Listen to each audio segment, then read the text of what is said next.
वह राजा जिसे इस्लाम की रोशनी मिली, बहुत समय पहले एक विशाल रेगिस्तानी इलाके में एक शक्तिशाली राज्य था। उस राज्य पर जाफिर नाम का एक राजा शासन करता था। उसका महल शहर के ऊपर ऊंचाई पर बना हुआ था। महल के बड़े बड़े सोने के दरवाजे और संगमरमर के ऊंचे टॉवर दूर से ही दिखाई देते थे। सैकड़ों सैनिक दिन रात उस महल की रखवाली करते थे। राजा जाफिर के पास वह सब कुछ था जो कोई भी इंसान चाहता है। असीम दौलत, ताकतवर सेना और पूरे राज्य पर पूरा अधिकार। लेकिन इतनी ताकत और दौलत होने के बावजूद राजा अपनी क्रूरता और घमंड के लिए मशहूर था। उसे लगता था कि उसकी ताकत उसे सबसे बड़ा और महान बनाती है। राजा ने गांव वालों पर बहुत भारी टैक्स लगा दिया था। किसानों को अपनी ज्यादातर फसल महल में देनी पड़ती थी। गरीब परिवार मुश्किल से अपना गुजारा कर पाते थे। अगर कोई शिकायत करता तो राजा के सैनिक उसे कड़ी सजा देते। इसी वजह से पूरे राज्य के लोग डर के साए में जीते थे। रात को जब गलियां शांत हो जाती थीं, तब कई गांव वाले छोटे से मस्जिद के पास इकट्ठा होकर हाथ उठाकर दुआ करते। वे कहते, ऐ अल्लाह, हमारे राजा को सही रास्ता दिखा या हमें उसके जुल्म से बचा। लेकिन महल के अंदर बैठे राजा तक इन दुआओं की आवाज कभी नहीं पहुंचती थी। राजा का सफर एक दिन राजा जाफिर ने अपने राज्य का दौरा करने का फैसला किया। उसने अपने सैनिकों से कहा, मैं देखना चाहता हूं कि मेरे लोग कैसे रहते हैं। कुछ ही समय में राजा अपने सैनिकों के साथ घोड़ों पर सवार होकर पूरे राज्य में निकल पड़ा। वे बड़े बड़े शहरों, हरे भरे खेतों और छोटे छोटे गांवों से गुजरे। जहां भी राजा जाता, लोग सिर झुका लेते, लेकिन उनके चेहरों पर थकान और उदासी साफ दिखाई देती थी। जब सूरज ढलने लगा, तब राजा एक छोटे और गरीब गांव में पहुंचा। वहां के घर मिट्टी और लकड़ी से बने हुए थे। गलियां धूल से भरी थी और बच्चे नंगे पांव खेल रहे थे।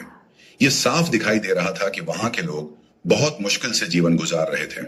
जब राजा धीरे धीरे गांव से गुजर रहा था, तभी उसकी नजर एक अजीब दृश्य पर पड़ी। एक टूटे हुए घर के पास एक गरीब आदमी खड़ा था। उसके घर की छत टूटी हुई थी और दीवारों में दरारें थीं। लेकिन वह आदमी बहुत शांत मुस्कान के साथ आसमान की ओर हाथ उठाकर कह रहा था, अल्हम्दुलिल्लाह। राजा ने तुरंत अपना घोड़ा रोक लिया। वह हैरानी से उस आदमी को देखने लगा। राजा और गांव वाला राजा उस गरीब आदमी के पास गया और मजबूत आवाज में पूछा, तुम अल्लाह का शुक्र क्यों अदा कर रहे हो, जबकि तुम इतनी गरीबी में जी रहे हो। गांव वाले ने आदर से सिर झुका लिया। उसने शांत आवाज में जवाब दिया, मेरे बादशाह, क्योंकि अल्लाह ने मुझे बहुत सी नेमतें दी हैं। राजा ने आसपास देखा और हंसते हुए कहा, नेमतें? तुम्हारे पास तो कुछ भी नहीं है। तुम्हारा घर भी टूट रहा है।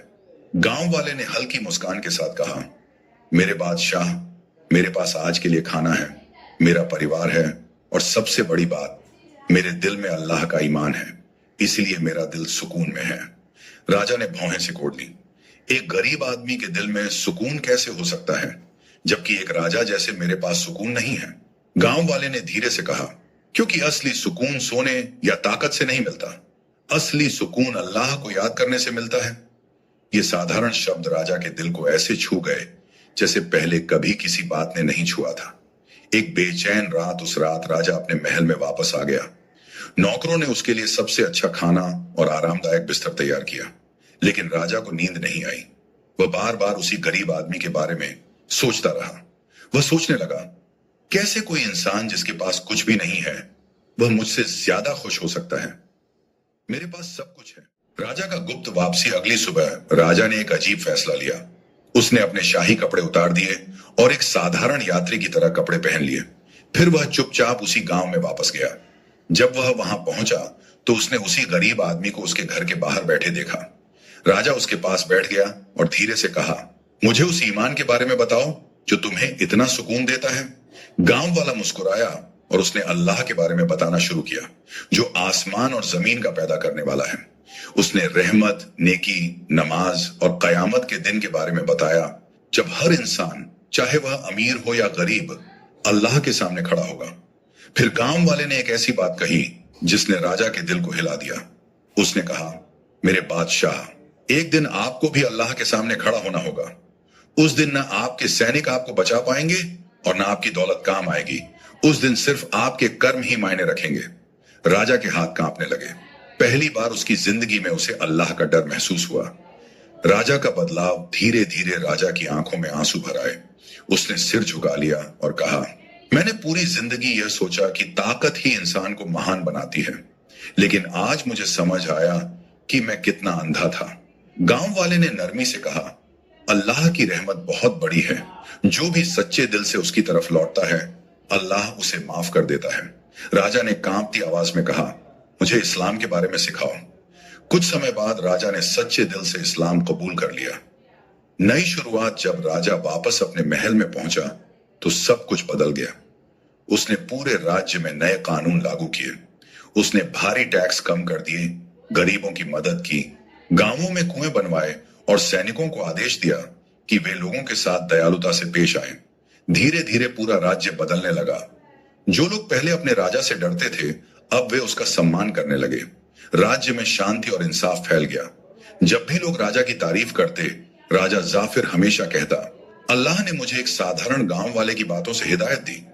सीख असली ताकत दूसरों पर राज करने में नहीं है। असली ताकत अपने दिल को काबू में रखकर उसे अल्लाह के हवाले करने में है। और कभी कभी अल्लाह सबसे ताकतवर राजाओं को भी सबसे साधारण और सच्चे